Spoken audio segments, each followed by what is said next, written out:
नमः शिवाय। शिवजी सदा सहाय। ओम नमः शिवाय। गुरुजी सदा सहाय। 31वां अध्याय अनुष्ठान का विधान।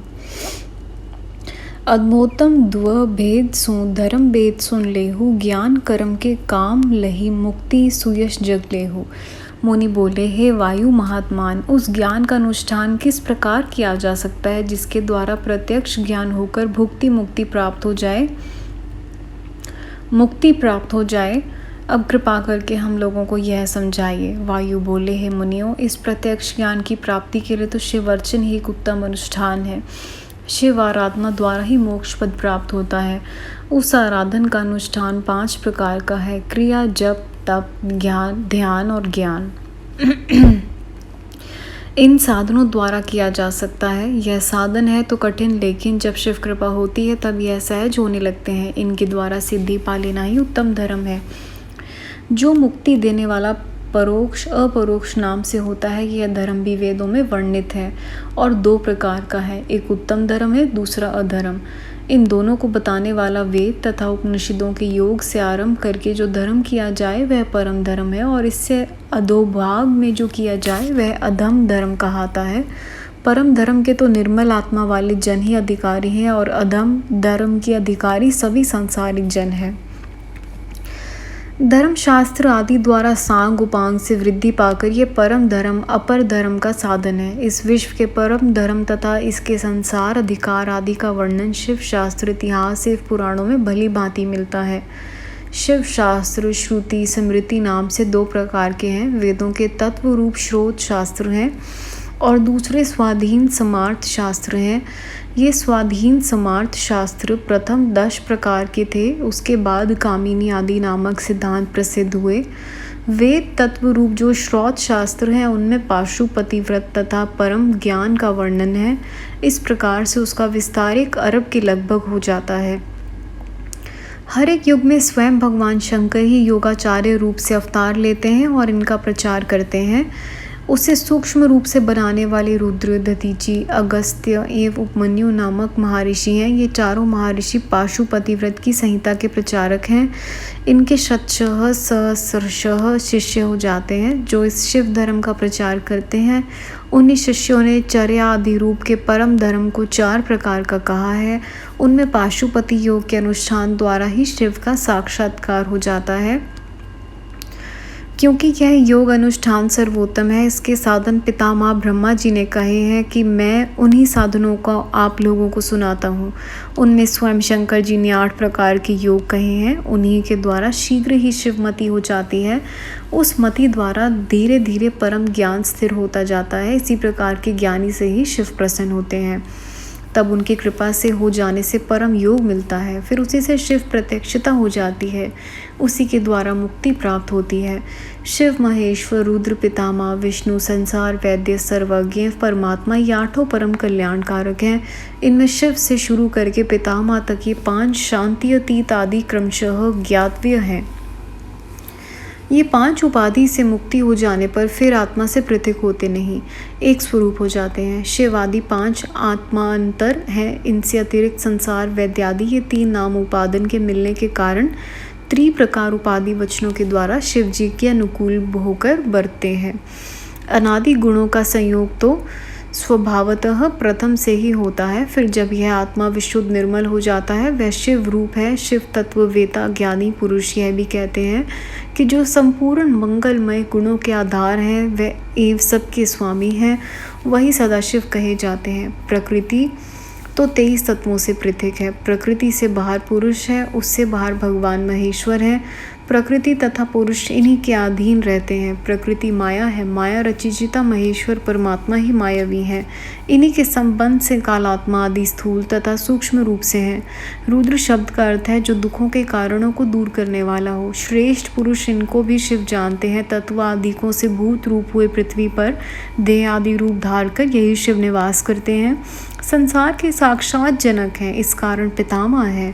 भव रोग दूर कर देने के कारण लय भोग अधिकार के अनुरूप उपाय रूप औषधि देकर कल्याण करने वाले ये संसार वैद्य हैं।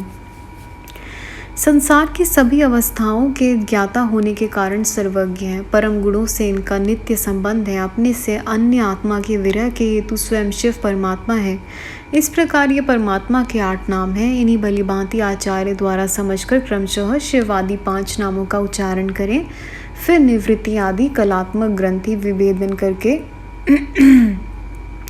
गुणों के अनुसार आवृत्ति करें। उदान वायु द्वारा अपान वायु को दबावे, फिर मूलाधार से वायु उठाकर उसके द्वारा मस्तक पर प्रहार करता हुआ प्राण वायु को चलाकर क्रमशः उसके हृदय, कंठ, तालु, भ्रिकिटियों के मध्य में ब्रह्मा रंध्र के साथ 8 रूपों की पूरों को छेद कर सुषुम्ना नाड़ी द्वारा आत्मा को 12 दलों के मध्य में रहने वाले चंद्र में ले जाकर इसके ऊपर शिव का प्रहार है, उसमें अपनी आत्मा को लय करके अपने बदन का संहार कर दें। फिर शक्ति रूप अमृत से सिंचित शरीर में जन्म पाकर अमृत रूप अपने प्राणों को हृदय में वाह दल के मध्य में रहने वाले चंद्र के आगे श्वेत कमल में विराजने वाले भक्तों पर कृपालु भगवान शंकर ध्यान करें। शिव आदि 8 नाम उच्चारण करें। भावमय पुष्पों द्वारा पूजन करना चाहिए। उसके प्राण वहीं स्थापित करके स्थिर चित होकर शिवजी के 8 नामों का जपन करें। नाभि के मध्य में शिवजी के 8 नाम धारण करके इस प्रकार 8 आहुतियाँ देकर फिर पूर्णाहुति देकर प्रणाम करके 8 फूल चढ़ावें। फिर बाली का पूजन करें। उसके बाद चूलवा जल मार्ग द्वारा अपनी आत्मा शिवजी को समर्पण करें। इस प्रकार की क्रिया द्वारा अल्प काल में परम ज्ञान प्राप्त हो जाता है। मोक्ष का सबसे उत्तम साधन यही है। 32वां अध्याय पाशुपत व्रत का रहस्य। उत्तम तिथि है पूर्णिमा, चैत्र मास सुखजान। पशुपत व्रत का रहस्य अति जग में गुण महान। वायु बोले, हे ऋषिगण, अब मैं आपको अथर्व शीरस उपनिषद में आए पाशुपत व्रत के रहस्य को समझाता हूँ। व्रत को किसी वन अथवा उपवन में जाकर चैत्र की पूर्णिमा तिथि के दिन करना चाहिए। उससे पहले त्रयोदशी को अपना नित्य कृत्य करके गुरु पूजन करें। फिर उनसे आज्ञा ज्ञान पाकर श्वेत वस्त्र, यज्ञोपवीत, चंदन, माला आदि धारण करके कुशासन पर बैठ जाएं। हाथ में मुट्ठी भर कुशा ले लें। फिर उत्तराभिमुख होकर 3 प्राणायाम करें। श्री पार्वती के साथ शिव ध्यान में संलग्न होकर जितने दिन के व्रत की इच्छा हो उतने दिनों पर्यंत व्रत करने का संकल्प ले लें। जैसा कि मरण विधि 1, 2, 3 वर्ष, 1, 2, 6 महीने, 1, 2, 3 दिन इत्यादि उतने काल का संकल्प करें। विधि पूर्वक विराज हवन के लिए अग्नि स्थापना करें। उसमें समेधा एवं चरु की आहुतियाँ करें। इसके द्वारा पाप नष्ट हो जाते हैं। इस हवन के मूल मंत्र बोलकर हवन करें। ध्यान तो देह के तत्व को शोधन के लिए हो। उसके बाद मंत्र द्वारा गोबर का एक गोला बनाकर अग्नि में स्थापित करें। भोजन हविष्यान्न का करना चाहिए। दूसरे दिन चतुर्दशी को भी त्रयोदशी के पूजनी का भांति हवन पूजन करें, किंतु भोजन ना करें। फिर पूर्णिमा के दिन वैसे ही पूजन हवन करके रुद्राग्नि बुझा दें। फिर उसकी भस्म ग्रहण करें। तब जटाधार कर शिकारियों जैसे वेश में स्नान करें। यदि लोग लज्जा न हो तो दिगंबर होकर नहावे, नहीं तो कोई टाट का टुकड़ा या चमड़ा लपेट लें अथवा वृक्ष के वलक कल की लंगोटी लगावें। फिर मेखला दंड धारण करें। पैर धोकर 2 आचमन करें। अथर्व वेद के अग्नि री इत्यादि 6 मंत्र बोलें। क्रमशः 6 अंगों में ओम शिव ऐसा कहकर शरीर में भस्म लगाएं। त्रयायुषुंश जमदग्नि इस मंत्र में से मस्तक पर भस्म का त्रिपुण लगाएं। इस प्रकार शिव रूप होकर शिव योग में प्रवृत्त हो जाएं। इस प्रकार प्रातः, मध्याह्न, सायं 3 कालों में पाशुपात व्रत का आचरण करें। इस विधान से मनुष्य पशुत्व से मुक्त हो जाता है। इसके बाद स्वर्ण का अष्टदल कमल बनावे। उसकी 9 रत्नों से रचित केशर युक्ति कली हो इस प्रकार के कमल का आसन बनाए।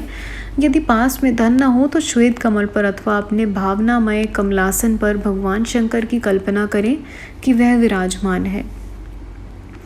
उस कमल की कलियों में स्फटिक के 5 मुख वाले लिंग की स्थापना करके विधान से पूजन करें। आह्वान, आसन, पाद्य, अर्घ्य, आचमन आदि कराकर फिर दूध, दही, शर्करा, मधु आदि पंचामृत से भिन्न भिन्न करके स्नान कराएं। फिर सहस्रह घट जलों में स्नान कराएं। उसके बाद रोली, चंदन, सुगंधित पुष्पों को लेकर दूध, चावल, धूप, दीपक, नैवेद्य आदि चढ़ाएं। उसके बाद 1008 अथवा 108 कमल एक बेलपत्रों से शिव पूजन करें। क्रमशः शिव जी के 4 मुखों की धूप, दीप आदि से पूजन करके अर्घ्य आचमन प्रदान करें। फिर प्रथम आवरण में गणपत स्वामी कार्तिक का पूजन करके ब्रह्मादि देवों को पूजन करें। द्वितीय आवरण में विघ्नेश्वर की पूजा करें। कमल में बाहर पंचम आवरण में अस्त्रों एवं अनुचरों के साथ 10 दिक्पाल तथा ब्रह्मा जी के सारे मरीचि आदि मानस पुत्र, ग्रह, नक्षत्र, सभी मुनि, योगी, यज्ञ, मातृका गणों के साथ क्षेत्रपाल, सभी चराचर आदि की पूजा करें। शिव भक्त सदा गुरुजनों का यथोचित पूजन करें। अनेकों वस्तुएं देकर उन्हें संतुष्ट करें। व्रत में तो दुग्ध, फल, फूल आदि ग्रहण करें। रात के समय कुछ आहार कर लें। भूमि पर शयन करें। घास, तृण आदि का शय्या बिस्तर बना लें। मृग चरम अथवा सिंह चरम होने पर व्रतधारी उस पर सो जाएं। रविवार, आर्द्रा नक्षत्र, पूर्णमासी, अमावस्या, चतुर्दशी, अष्टमी इन तिथियों में उपवास करें। अपवित्र अभक्ष्य वस्तुओं से दूर रहें। अहिंसा, व्रत, दान स्वभाव में संलग्न होकर शांति एवं तप का अभ्यास करता रहे। इसमें तीनों काल स्नान, भस्म धारण यह नैतिक कार्य समझे। इस प्रकार यह व्रत का विधान अत्यंत सूक्ष्म रूप से बता दिया है। अब हर एक महीने की अधिक विधि कही जाती है। वैशाख में हीरे का लिंग हो, जेठ में मरकत का, आषाढ़ में मोतियों का, श्रावण में नीलम का, भादों में पद्म राग मणि का, आसोज में गोमेदमणि का, कार्तिक में मूंगे का, मगशीर में भैवडूर्य मणि का, पौष में पुखराज का, माघ में सूर्यकांत मणि का, फाल्गुन में चंद्रकांत मणि का, चैत्र में रत्नों का तथा अधिक मास में स्वर्ण का लिंग बनवावें। सोने की अथवा चांदी की मूर्ति में ऊपर कई धातुओं को जटित करावें। इस प्रकार लिंग बनावे। यदि शिव भक्त को धन की सामर्थ्य ना हो तो किसी प्रकार का लिंग बनाकर उपरोक्त वस्तुओं का केवल ध्यान ही कर ले। शिवलिंग पाषाण अथवा मृतिका का भी बनाया जा सकता है। शिवलिंगों की सुगंधित द्रव्यों से पूजा करें। फिर चीर, मेखला, जटा, दंड आदि करके विधि पूर्वक पंचाक्षर मंत्रों द्वारा विसर्जन करें। मृत्यु होने तक सावधानी पूर्वक शिव व्रती इस प्रकार दीक्षा ग्रहण करें। इस प्रकार का नैष्ठिक व्रतधारी कहता है। मुमुक्ष जन पाशुपत व्रती तप के प्रभाव से परम पद पाते हैं। जो 12 दिनों तक निराहार रहते हैं वह तीव्र व्रती, नैष्ठिक व्रती तुल्य समझे जाते हैं। संगत जी, ये दोनों अध्याय यहाँ समाप्त होते हैं। गुरु जी, संगत जी, यहाँ तक आने में कैसी भी कोई भी जाने में भूल हुई हो प्लीज़ माफ़ करिएगा। अगला अध्याय हम अगली वीडियो में सुनेंगे। ओम नमः शिवाय। शिव जी सदा सहाय। ओम नमः शिवाय। गुरु जी सदा सहाय। Thank you Guru ji. Thank you संगत जी। जय गुरु जी महाराज।